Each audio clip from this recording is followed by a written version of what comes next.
What's up and welcome back to the Chris Gates Fitness Podcast. Thanks so much for joining me again this week. We have another awesome listener question to dive into. Today we're going to be talking about really essentially my go-to high protein, low calorie snacks. Okay, I cannot tell you how many times I get asked about this because I'll often post on my Instagram story about food that I'm making or eating or things that I find on the road that I'm snacking on because they have high protein.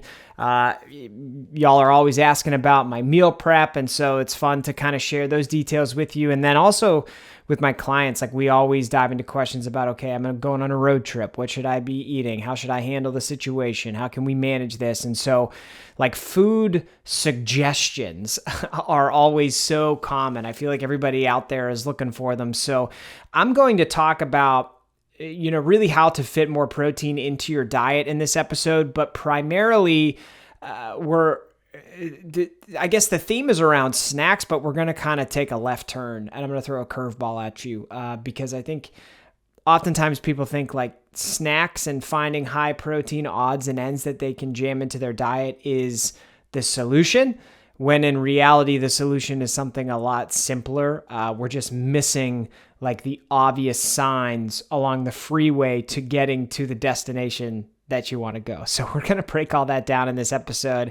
I will share some of my favorite high protein, low calorie snacks, but we're going to talk about building your meals too. Okay. We're going to break it all down. So I'm excited about that. And I hope you are too. So, real quick before we dive in, as always, just want to remind you, if you have not yet, make sure you subscribe to the podcast. It's everywhere. Apple Podcasts, Spotify, iHeartRadio, Audible, like all the places you can listen to podcasts. You can find me by just searching for Chris Gates Fitness and hitting that follow or subscribe button. Video episodes of the podcast go on my YouTube channel, so you can subscribe there and check that out as well. I also turn these podcast episodes into articles on my website, chrisgatesfitness.com, so I often forget to mention that, but that's an option too. And make sure that you are following along so you never miss an episode. And I am a coach, and if you want help with this stuff and more so that you can get a personalized plan to reach your health and fitness goals amidst being a parent, the busy day-to-day nature of everything that we have to tackle with kids and a career and just balancing everything. That's what I work with people on one-on-one every day. So would love to help you out with that as well. There is a link to my coaching page in the show notes if you want to check out more about coaching. All right, let's dive into it though. My go-to high-protein, low-calorie snacks.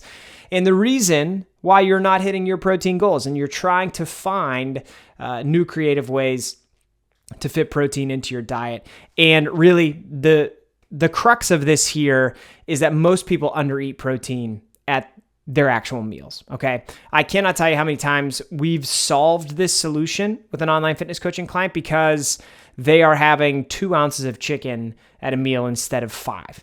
And I know that seems like a no-brainer, but like a lot of people miss this. And what this causes is one, it causes meals to not be very filling because your meals don't have as much protein as they could or should have. And especially if you're trying to lose weight, high protein is going to make your meals more filling and more satisfying, which is going to make being in a calorie deficit easier. So there's a huge trickle-down effect that happens there. So that's a big deal. But, also just in general, when trying to hit your protein goal, if you are under eating on protein in your meals, you're starting behind. Like you're starting behind on the day. And then that's going to make it that much harder to catch up. You're only going to be able to find so many snacks that can really bump the protein intake up enough for you to get close to your goal. It's just because you're not eating enough in your meals. 9 times out of 10, this is the issue. Okay. 9 times out of 10, you are starting behind. You are not eating enough protein to begin with. And so that's what's derailing the actual pursuit of hitting your daily protein. It's not that you don't have the right snacks. So we need to build more protein into your meals first and foremost. And if this is a problem that you're experiencing and you're tracking your diet, you need to go into your tracking app and find out, okay, what do my meals look like right now? And if you find out that you're only getting 15 to 20 grams of protein per meal, that's where we start. That's where we bump things up. Like ideally, you're getting 30 plus grams of protein in per meal. The way my meals personally are structured, I get 50 grams of protein in my breakfast to get the day off on a really good start. My protein goal is typically between 180, 200 grams of protein a day. Okay. I get 50 I'm a quarter of the way there, and it's not even 8 o'clock in the morning. So that's a nice start. I have 2 lunches throughout the day because I like to kind of have some food before I work out. I work out on my lunch hour and then after I work out. And each of those come with 40 to 50 grams of protein as well. So my breakfast and then those 2 meals around my workout mean I've had 3 meals by the time it's like 3 p.m. and I've had 150 grams of protein. If my goal is 180, that means it's going to be extremely easy for me to hit my protein goal with dinner and whatever snack I decide to have throughout the rest of the day. You have to have more robust meals. You have to build more protein into the meals that you're eating. If you can get 30 plus, you eat 3 meals a day, 30, 60, 90. Let's say your protein goal is above 100. Virtually all of my clients have protein goals that are above 100 grams of protein per day. You're well on your way. You're well on your way at that point. So we need to make your meals do the heavy lifting here. Make sure that whatever meals you're eating are built around a protein source: chicken, turkey, fish, beef, whatever it may be. And even if you're plant-based and you don't eat meat, that's okay. There are plant-based protein sources that can be the focal point of the meals that you're eating. I actually have a couple articles on my website about the best vegan foods for muscle gain. And can you still build muscle on a vegan diet? You absolutely can. There's lots of great options out there. So that's the place to start.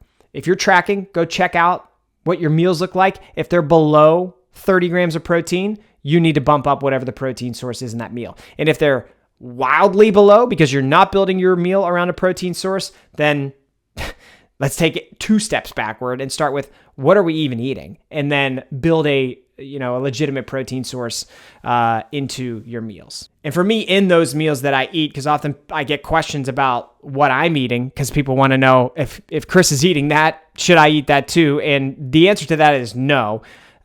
You should find foods that are going to fit your tastes, your preferences, things you can be consistent with. But just since people ask often, I have eggs to start the morning and a protein shake. And so the combination of those 2 things every morning, it's the same breakfast. I'm very boring. And then for my lunches, it's always centered around chicken. Okay. And oftentimes I'll make like these burrito bowls where it's chicken, rice. I throw a bunch of vegetables in there, and I try to choose vegetable sources that come with, some extra protein, like edamame. I'll toss cheese on there. Cheese has protein in it as well. And so it's like a focal point of protein and then trace protein packed on top of it, so that works out really well. And then dinner's really whatever. It's typically not eggs or chicken because I eat that all the time. So we have variety in the evening, but as a family, we just have gotten accustomed to building our meals around a protein source. And, even things like rice and pasta come with protein. Actually, probably surprisingly higher amounts of protein than you would think. So there's lots of different foods out there that are going to bring protein into your diet. But that's typically how I like to structure things. So now that we got that out of the way, yes, let's talk about the high protein snacks that I enjoy, because there are ones that you can add to your routine that are going to help boost protein and help you hit your goal. And in fact, I do have one snack in particular that helps me hit my protein goal every day. That is just a built-in, this is what I have every day. I find that in the evenings, I'm typically craving something sweet. And so I have found that Greek yogurt, you can get different flavors of Greek yogurt that satisfy that sweet craving, but they're very high in protein. Like the Chobani Greek yogurts that are out there, if you get them in the protein, the cup of protein that they're packaged in, I think those ones are like 12 grams of protein and 110 calories. I ate those for a really long time until I discovered Oikos 000 Greek yogurts, which are per cup only 90 calories and 15 grams of protein. So I have 2 of those in the evenings, which gets me 30 grams of protein and only 180 calories, which is insane. That's like the vast majority of the calories are coming just strictly from protein. And it's a nice way to, have a little treat too. It doesn't feel like, oh, you're just eating healthy food all the time. It feels like a snack, right? There's stuff like that. Skyr is also a type of yogurt that is very high in protein and low calorie. I know this next one is kind of like dependent on your palate. I'm not a big fan of it, but some people love cottage cheese. Cottage cheese has a ton of protein in it. Okay, so that could be a good snack for you. Supplements are always an option, and I always do have those on hand. So whether it's a protein shake or I really like to just have a protein bar every once in a while. They're so good nowadays. Like they taste like candy bars, which is kind of ridiculous. And you do have to be careful. Okay. You do have to be careful because some protein bars are called protein bars, but like the protein to fat to carb ratio is so out of whack that they shouldn't be allowed to be called protein bars. You'll see some protein bars that are like 400 calories and only have 15 grams of proteins. Like that's not a protein bar. That's a candy bar. But there's a lot of good ones out there. If you can get them with like 20-ish grams of protein and around 250 calories or less, that's a really good ratio. The ones that I've been really enjoying lately are from Legion. They have these cookie dough protein bars with big chunks of chocolate chips in them. They're delicious. 240 calories, 20 grams of protein. If you want to try those out, I do work with Legion. I have a discount code. It's just C Gates. So if you want to go to Legion and check those out, you can. But supplements are always an option, and protein bars are kind of a nice snack to have that obviously gets you a lot of protein. Jerky is another one, and that's a big one that I take with me whenever I'm going on road trips. Very low calorie, almost exclusively protein, high in sodium. And I know that kind of scares some people off sometimes, but this is probably not one that I'd recommend you be having every day.